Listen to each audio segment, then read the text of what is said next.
All right. Well, it's my pleasure to kick us off and be the MC for this webinar today. My name is Ben Eyre. I'm the VP of Sales here at Joy School English, and we are just thrilled to be able to introduce the SPARC Score today.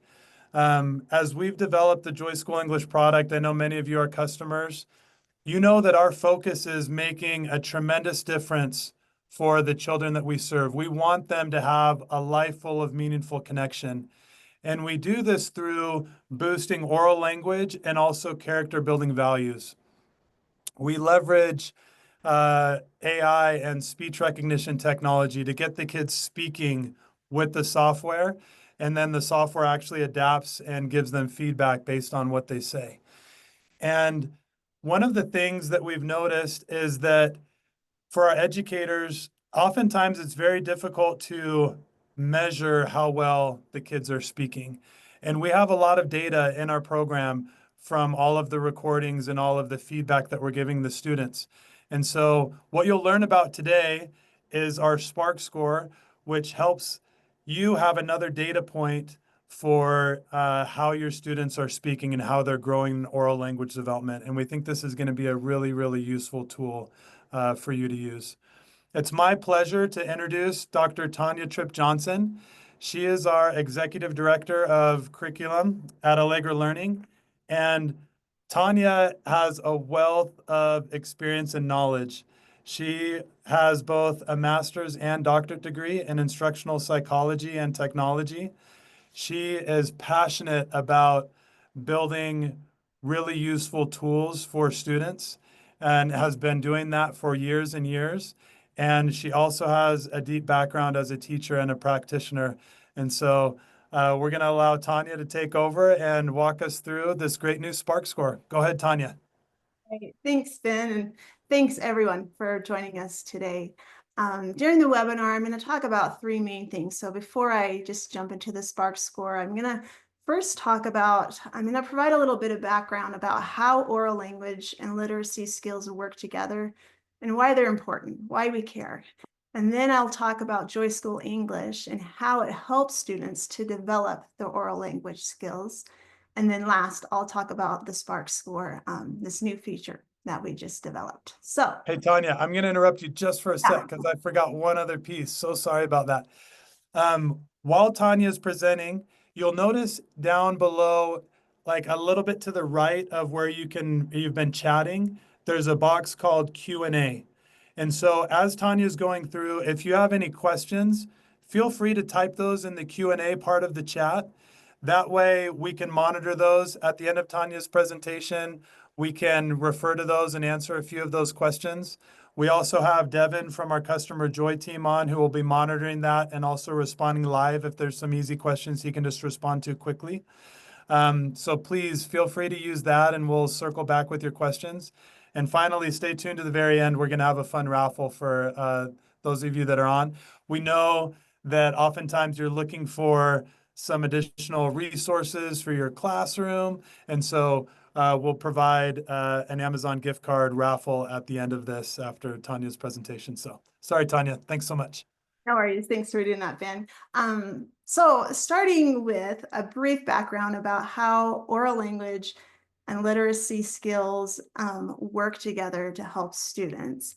In 2023, there was a Science of Reading group and advocates for English learners, and they met at the Reading League Summit. And their conclusion after this weekend that they had met was that teachers and educators need to be teaching both literacy skills and oral language skills to help our students read, which makes sense. If I don't have basic literacy skills, I can't actually read text. If I don't have enough language skills, I can't understand text even if I can kind of decode it. So we need both of these skills. And during the summit, the researchers pointed out that all students need both literacy skills and instruction in speaking and understanding English. But our English learners especially need this because they are learning a new language and learning to read at the same time. So this was about a year and a half ago. But the idea of teaching both literacy and oral language skills together is something that we have been talking about over and over and over again over the years. It comes up in the research over and over again. So, for example, if we go back to the 80s, there were some researchers who were Goff and Turner, and they talked about this same principle that we're still talking about. And they recognized that reading really is a complex task, has lots of variables to it, but they believed that if we could simplify reading into this nice, clean formula, it would essentially be decoding multiplied by language comprehension equals reading comprehension.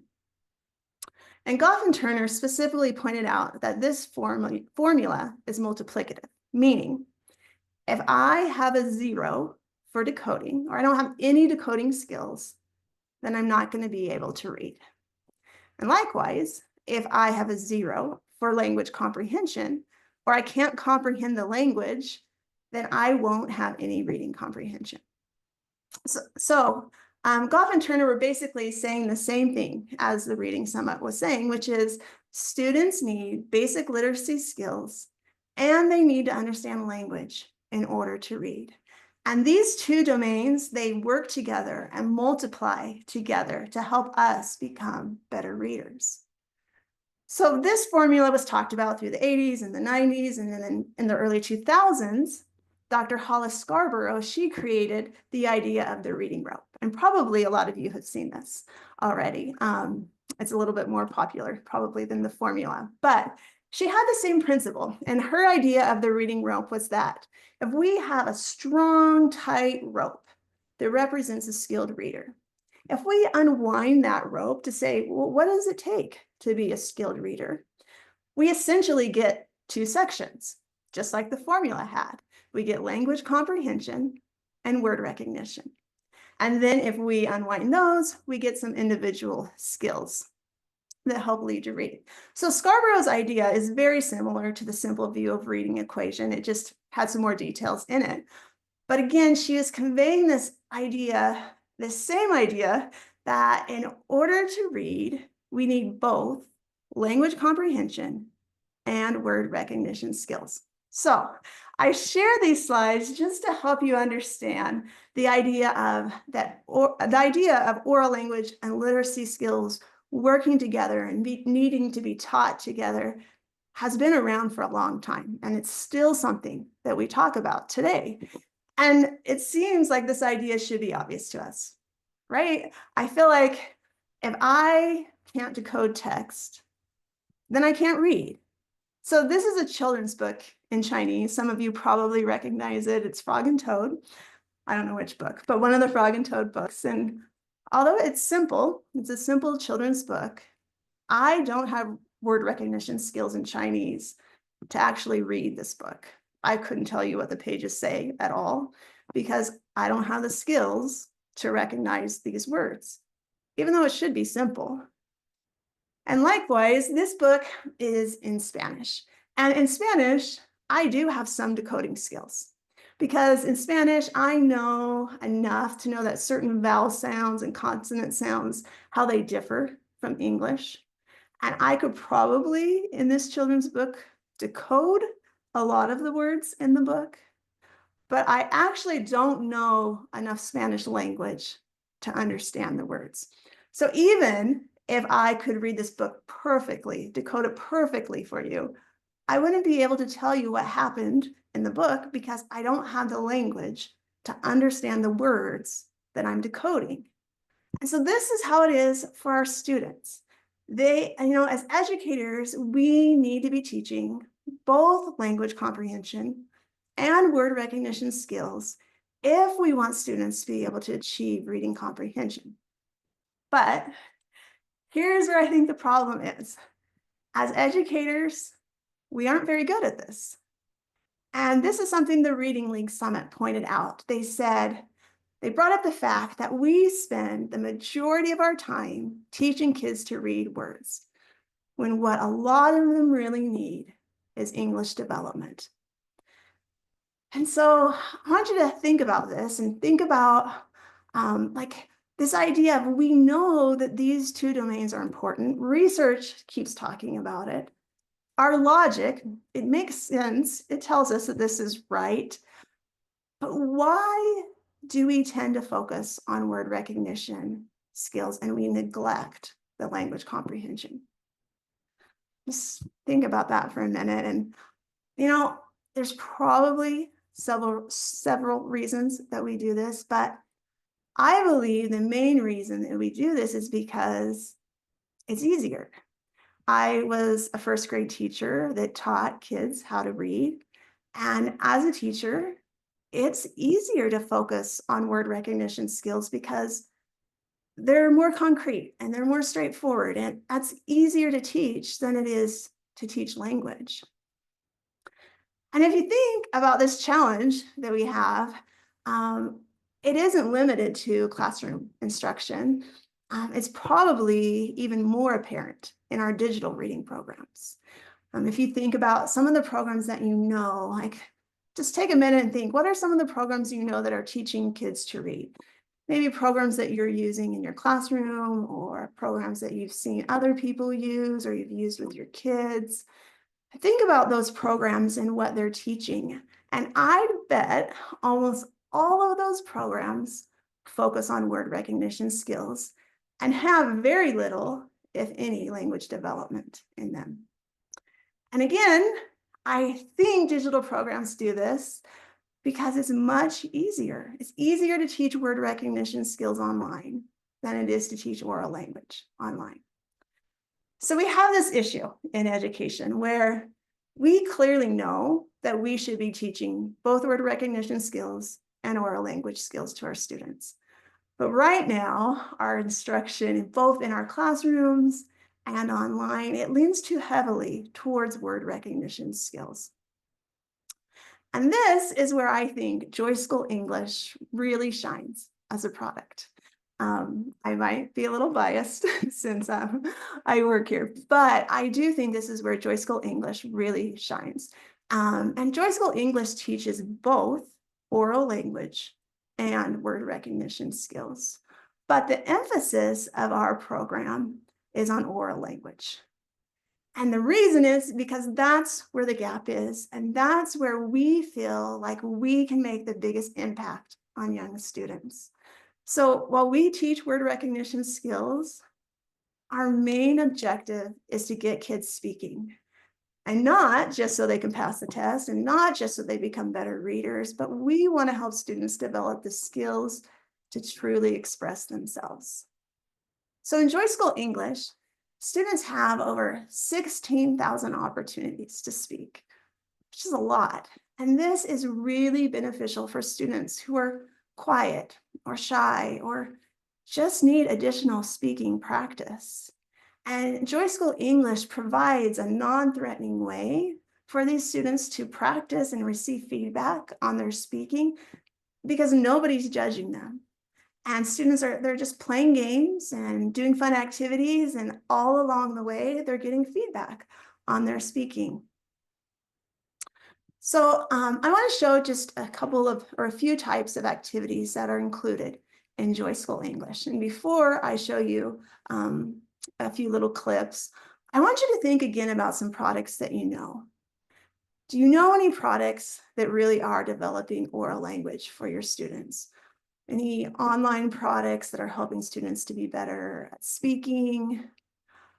When I think about products that are helping students to speak, most of the programs that I'm familiar with, if they have speaking at all, they are usually having the students listen to a word and repeat it, or listen to a phrase and repeat it.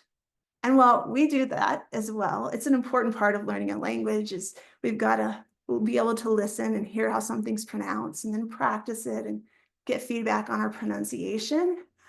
So while we do that, that's the most basic level of speaking that we have in Joy School English.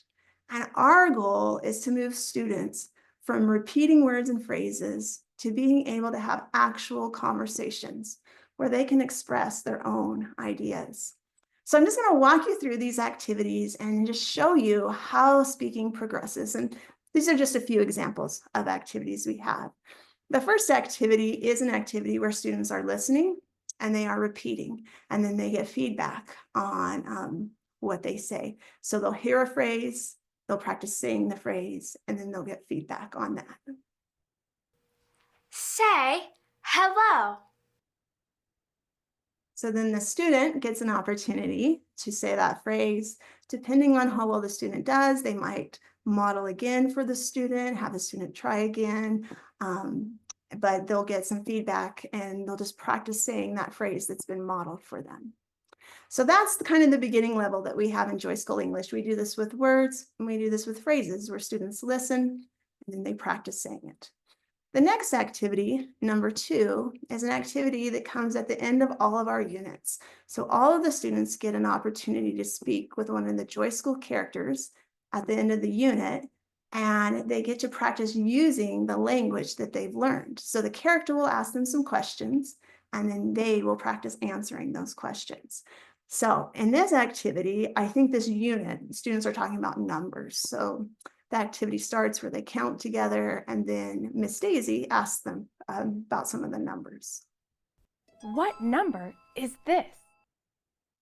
So the students answer, and depending on their answer, she'll guide them or help them. But basically, she's asking questions, and then the students are answering. Then in the third activity, students are able to control the actions of the character with their own language. So we have a little character, a ladybug named Dottie, and she lives in this tree house. And students get to use their own voice and their own ideas to tell Dottie what to do. So they could say things like, open the door, open the window. They could ask her to dance or sing or draw a picture, or whatever language they have learned. If they can say it correctly, then the ladybug will do whatever the student has said. Open the door.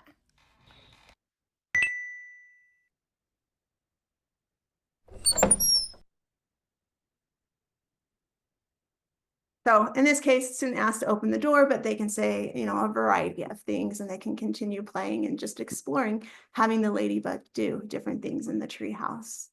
The fourth activity is an opportunity for students to have actual conversations on predetermined topics. So this works similar to Marco Polo, where the students will see a little video chat from one of the characters, and then the student will answer some questions.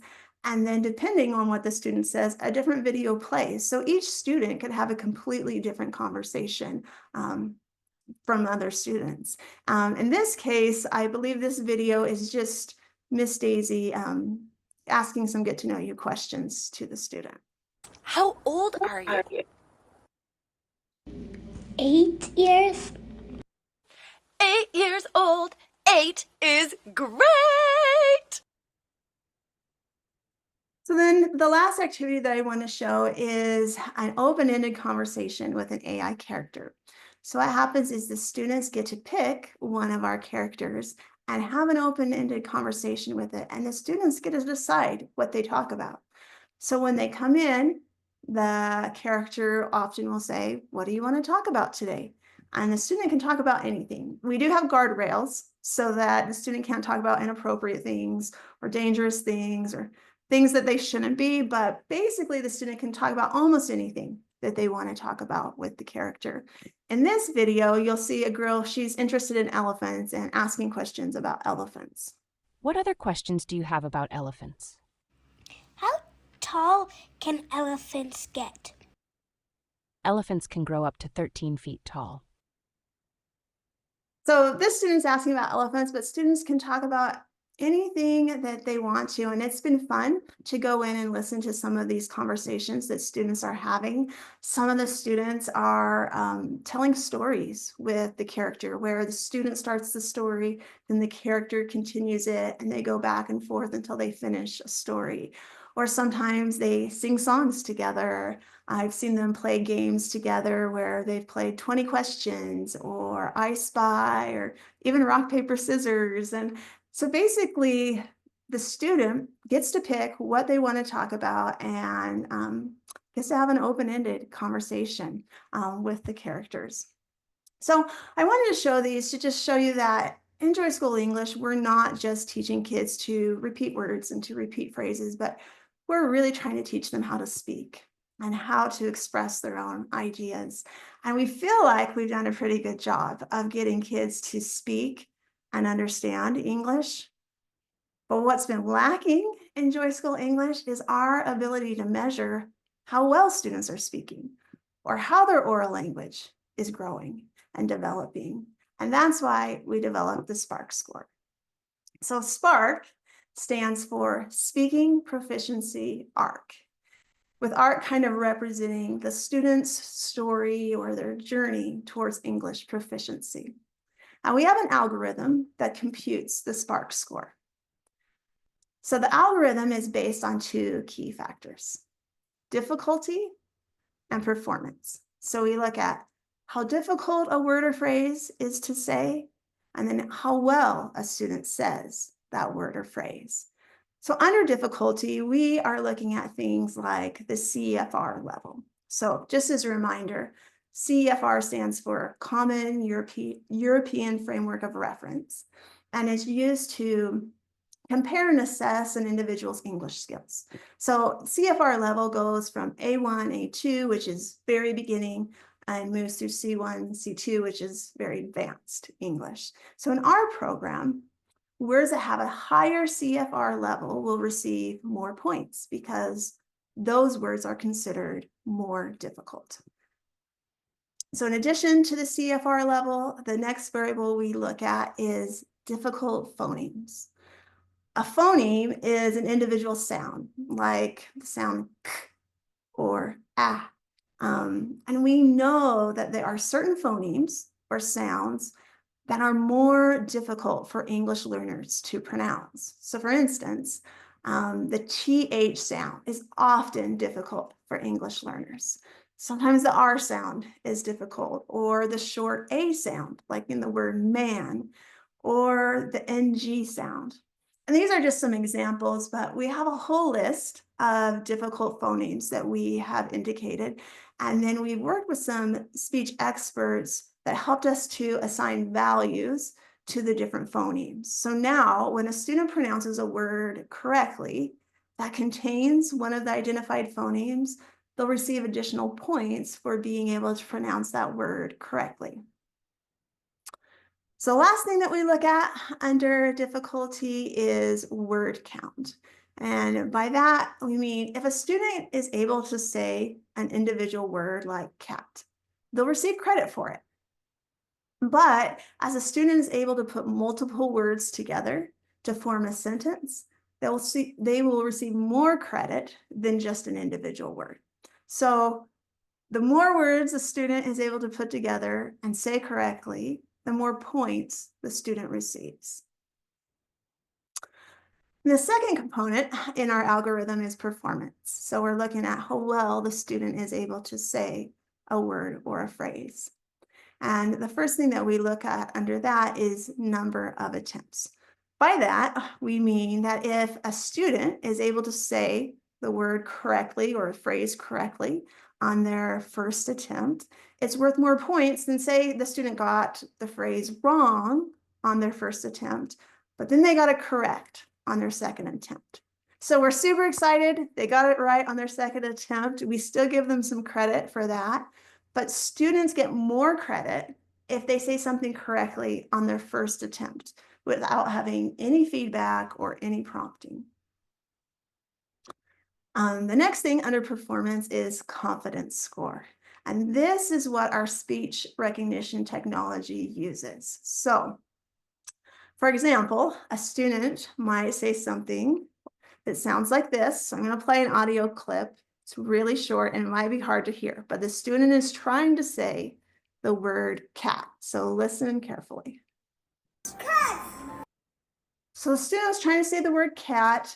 The vowel sound was a little off in that, but what SpeechRec does is it listens to that audio file and then it provides a score similar to this. So SpeechRec is 63% confident that the student said cat, but there's also some other possibilities like the student could have said cut or caught or coat or pat or hat, and the student might have said one of those words, but SpeechRec is most confident that the student said the word cat.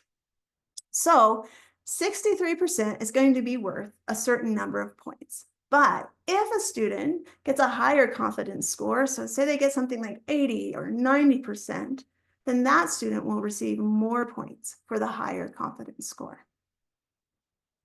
And the last thing that we look at is progress in the program.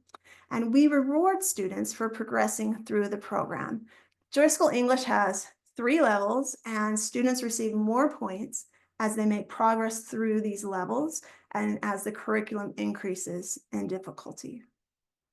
So just to summarize one more time, the algorithm that we use to compute the speaking score takes into account difficulty and performance.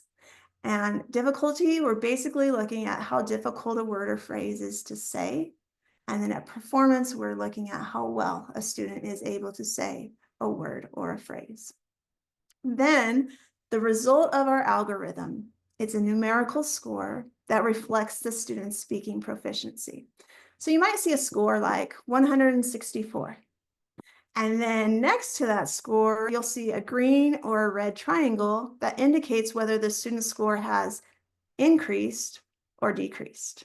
And by that, we mean when a student finishes a unit, we record their final speaking score.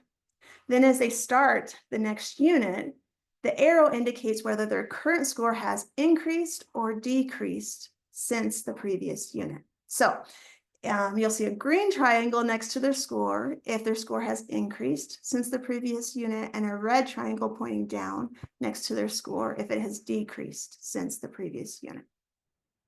To go along with this, there'll be a chart to show you how your student's score has changed from unit to unit. And so you'll be able to see with this how your student's speaking proficiency is progressing. In addition to the numerical score and the chart, you'll also see a performance meter that shows whether a student's score is below, at, or above the average of their peers at the same stage in the program. So to explain this a little bit more, we take the numerical score of 164 and then we compare it to a global average, meaning the average of all the other students when they were at this same point in the program. So then the meter indicates if the score of 164 is at, below, or above that global average. And currently, this is what you're going to see if you log into the portal and go to the student page. You'll see a numerical score, and then you'll see a meter. You won't actually see the triangle just yet. That's coming, but you will see the numerical score and you'll see the meter right now. And then coming really soon in our next release, instead of just the numerical score and meter, you'll see a blue bar at the top of your student's progress page. And on the blue bar, you'll see the student's numerical score with a triangle indicating whether that score has increased or decreased since their previous unit. Then you'll see the meter that compares how this student's score compares to other students who are at this point in the program. And then a chart that lets you see how the SPARC score has changed from unit to unit. So again, this is coming really soon, but right now you'll just see the numerical score and you'll see the meter on the student page. Also coming soon in your teacher email, you will receive your class average SPARC score. And the class average will have an arrow or a little triangle next to it that also tells you whether that score has increased or decreased this month. And when you click your class average, it will take you to your class page where you can review how your individual students are doing. So again, this isn't there just yet, but it's coming. So when you click that, you'll come to your class page and you will see your class average with the triangle showing if the average has gone up or down. You'll also see a chart that shows how your class average has changed from month to month. So you can kind of track that. And then if you scroll down on the page, you can see individual students and you can see their specific SPARC scores. as well as a little colored dot next to them, which correlates with the meter. So if the student is, at, below, or above average. And right now you can actually see individual students' scores and you can see the dots. You just won't have the blue bar when you go to your class page, but coming soon. And so if you're looking through your class scores and you see a student that has a red dot next to that, we like to say, just don't panic. You can expect that scores are going to go up and down, similar to how our credit score goes up and down. And this is an average, so we would expect that. And maybe a student is having a bad day, or their microphone isn't working, or the background noise is really loud in the classroom. For whatever reason, their score goes down a little bit. However, if you consistently see a student who is in the red, or their score is consistently going down, I would go in and check that student's recordings. And you can do that by just clicking on the student, and it'll take you to the student page. And then if you scroll down the student progress page, you'll see some yellow tabs in a bar. And the yellow tabs are activities that have saved recordings. So you can click on the latest yellow tabs and you can listen to your student recordings. This can help you identify, is there a problem with the microphone? Is there a problem with background noise? Is it really that the student is just struggling, or is the student messing around? You can kind of start to get an idea why that score is the way that it is. And if you find out that the student is struggling, this is a great way and a great opportunity that you can intervene. You can plan some in-class activities and work with the student to help them develop those skills that they're struggling with. Another thing that you can do with Joy School English is you could make a teacher assignment and you could assign that student specific skills that they're struggling with. So you can do this on your assignments tab.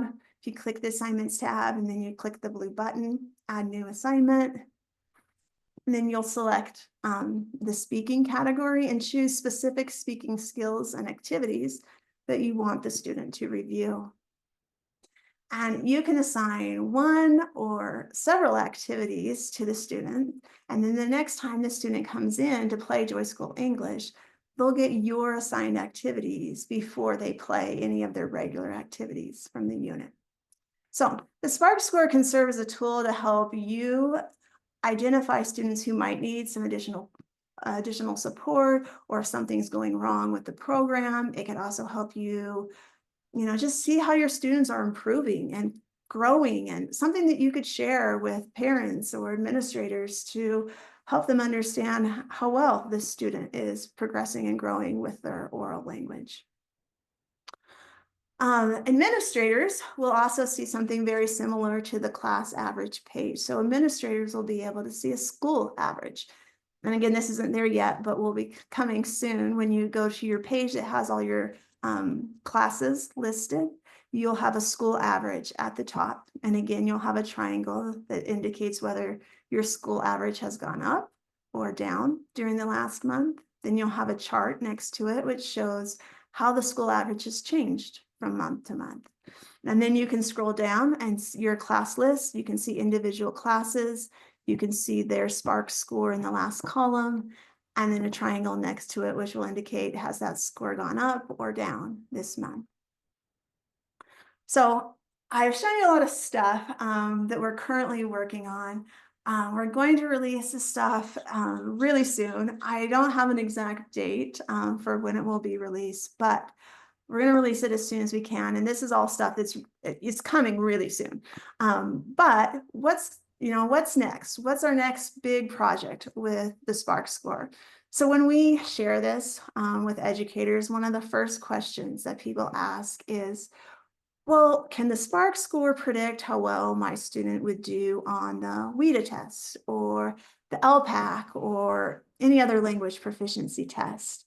And that's what we want to start working on next. We would like to be able to predict a range that you could expect your student to score on a language proficiency test based on their current SPARC score. So obviously this isn't coming with everything else. We're just in the beginning phases of this.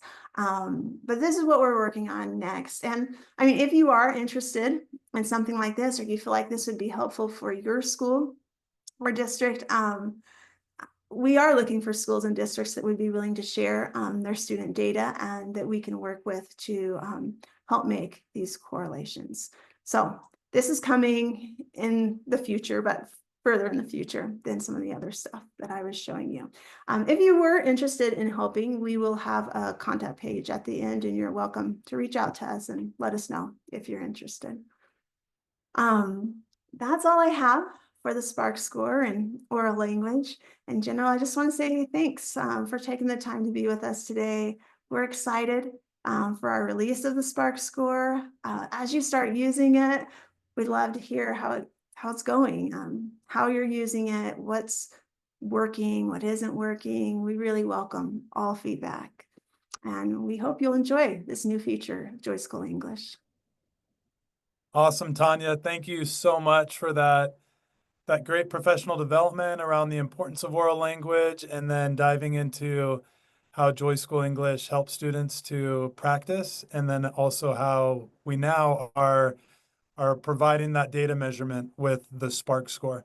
Tanya, one question that just came across from Tanya was just a little bit more around how the score works. So she says, just to confirm, the improvement is determined by whether the student's score has increased from one unit to the next, correct? I'm also curious about how each unit is structured. Does the child get ample practice before the final speaking task? So a couple questions in there, but could you address those for Tanya in the group?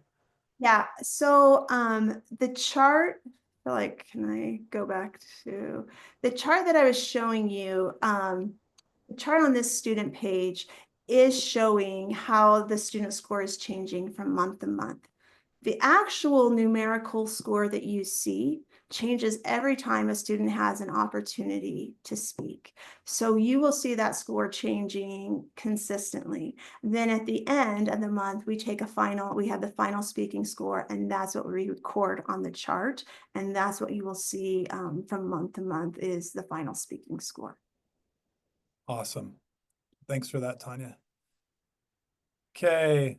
Also, if you go in the Q&A, Devin and I have been answering some of those questions. Thank you so much for asking those. Mary jumped in, and Tanya, you predicted perfectly that she was asking about how does this correlate to WIDA? And so, yes, that's definitely something that we know is important, to you folks that use WIDA or the TELPAS or the, NYSA/SLAT New York or whatever different state English assessment you're using. So something urgent for us to work on and draw those correlations.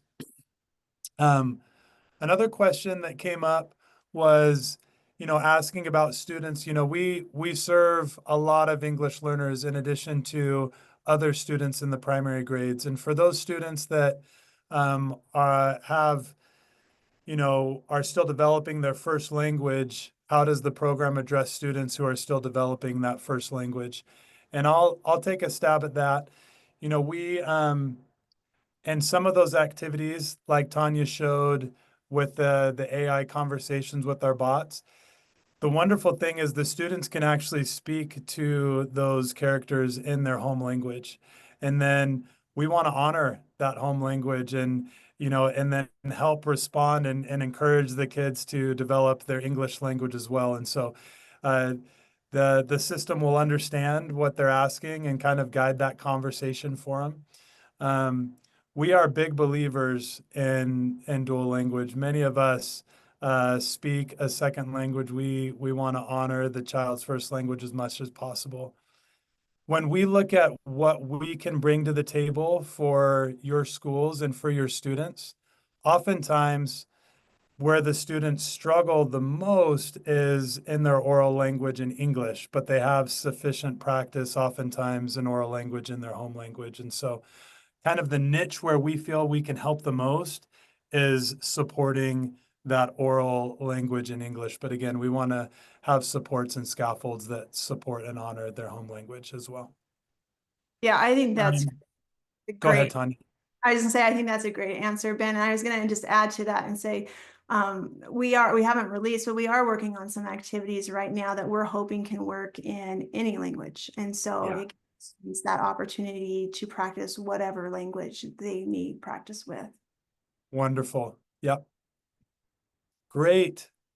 Great. Well, if there's, well, we're going to guide you to an info page here in a minute after the raffle. So if there are outstanding questions, or if we did not quite answer your question and you have some follow-ups on that, be sure to reach out to our customer joy team, and we are excited to continue to support you and make sure you're knowledgeable of this. Also, as we release features for the SPARC Score, when you log in, if you're a customer, when you log into the portal to look at your student data, we have a system where we can provide, updates and little video clips that will always keep you informed of the latest features so that you know how to use them. And then, of course, our customer joy team's just a chat or a phone call or an email away, and we're ready to jump in and support you.